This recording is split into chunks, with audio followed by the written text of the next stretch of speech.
Легахаас төрсөн Яахвын охин Динах нутгийн бүсгүйчүүдээр очихоор нэгэн өдөр ганцаараа явжээ.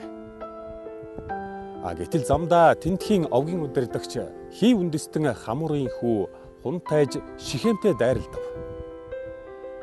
Шихем Яахвын охин Динахыг харангуут барьж аваад хүчээр тааллаа. Тэгээд Шихем Динахад сэтгэл зүрхээрээ татагдан дурлаж охинд сайхан үг хэлж сэтгэлийг нь ургуулахыг оролдлоо. Дараа нь тэр эцэг Хамуур дээр очиод тэр бүсгүйг надад ихнэр болгон авч өгөөч хэмээн гуйжээ. Хамуурын Шихем охин Динахыг нь бузарсныг Яахав сонсоод хээр малын бэлчээрт малаа хариулж байсан хөвгүүдээ эртэл тайван байж хүлээхээр шийдэв. Гэтэл Шихемийн эцэг Хамуур Яахавтай ярилцахаар иржээ. Яахвын хөвгүүд Динахын тухай сонсоод малын бэлчээрээс буцаж ирцгээв. Шихем Яахвын охин Динахыг хүчинцнээр Израильчуудыг доромжлон байж болшгүй муу үйл хийсэн учраас тэд үүнд нь маш их хилэг нүнд гашууджээ.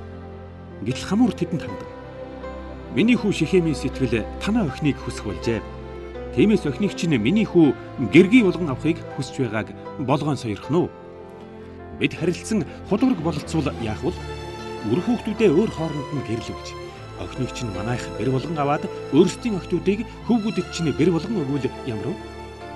Тэгвэл та бүхэн бидний дунд дуртай газраа сонгон сууж, өмчлөн авч, худалдаа наймаа хийж, эдлэн хөрөнгөө энд байлгаж болно" гэлээ.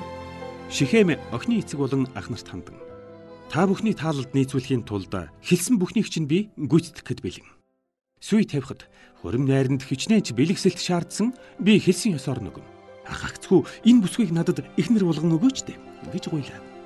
Охиндүү Динахыг нь Шихем бузарлан доромжилсан учраас Яахвын хөвгүүд Шихем болон түүний эцэг Хамуурыг мэхлэхээр шийдээд: "За, бид үүнийг зөвшөөрч чадахгүй.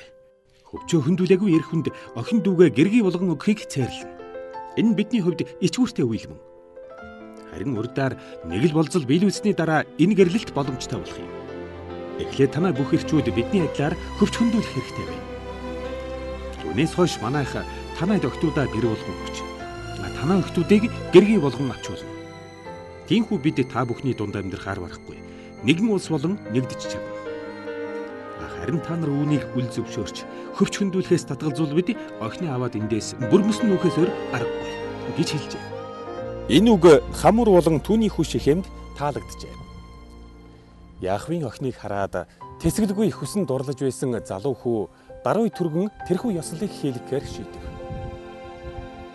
Шихем нь гэртээ хамгийн их хүндтэй хүү байсан болохоор түүний хэлсэн үг хууль мэт байлаа. Ингээд тэр эцэг Хамуурын хамт хотын хэрмийн хаалган дээр хуралддаг эрчүүдээр очиод: "Тэр хүмүүс бидэнтэй эв найртай байлаа. Тэгвэл яагаад бидний нутагт суурьшин худалдаа наймаа хийж болохгүй байх вэ? Өргөн уудам нутагт маань тэднийг багтаах зай бий. Тэгээд өөр хоорондоо худург болон тэдний охтуудыг бид авчсуу тэдэнд өөрсдийн охтуудыг өгцгөөе.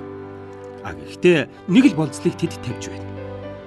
Энэ болцлыг бид зөвшөөрвөл тэд бидний дунд оршин амьдарч бидэнтэй нэг ард түмэн болохыг зөвшөөрч байгаа юм. Тэдний бүх эрчүүд хөвч хөндүүлдэг ажээ. Биднээс тэд адилхан ёслол хийлгэхийг хүсэж байна. Үүнийг зөвшөөрвөл дээр биш үү? Тэгээд тэд бидний дунд орж ирэхэд бүх мал сүрэг, өмч газар, эд хөрөнгө нь манайх болно" гэлээ. Хотын хэрмийн хаалганы дэргэд хуралдаж байсан бүх эрчүүд энэ үгийг нэгэн дуугаар сайшаан дэмжиж, тэнд байсан бүх эрчүүд хөвч хөндүүлэх ёслол хийлгэжээ. Хөвч хөндөх ёслолоос хойш 3 дахь хоног дээр эрчүүд арьс нь гүйцэд эдгэрээгүй эмзэглэн байх үед энэ завшааныг ашиглан Яахвын хоёр хүү Динахын төрсөн ах Шимүн, Левнер, Сэлмэн агсаад санаандчгүй байсан өнөө хүмүүстээр гинт ирээд бүгдийг алжээ. Тэд Хамуур болон хүү Шихемийг нь хүртэл сэлмдэж алаад Динахыг тэднийхээс авч гэртээ харьлаа. Тэдний удирдагчийн хүү өөрсдийнх нь охин дүүг доромжлон бузарсны хариуг бүх хотынхноос авахын тулд Яахвын бусад хөвгүүд хотод орж ирээд айл бүрийн гэрээг тонон сүйтгэв. Тэгээд хотынхны бүх мал сүрэг, илжиг болон тариан талбайд байсан бүх зүйл, бүх эд хөрөнгийг хуу хаман авч, бүх эмэгтэйчүүд болон хүүхдүүдийг олзлон авлаа. Үүний дараа Яахав Шимүн, Лев хоёрт хэлсэн: "Ингэснээрээ та хоёр бидэнд л гай зовлон авчирлаа та.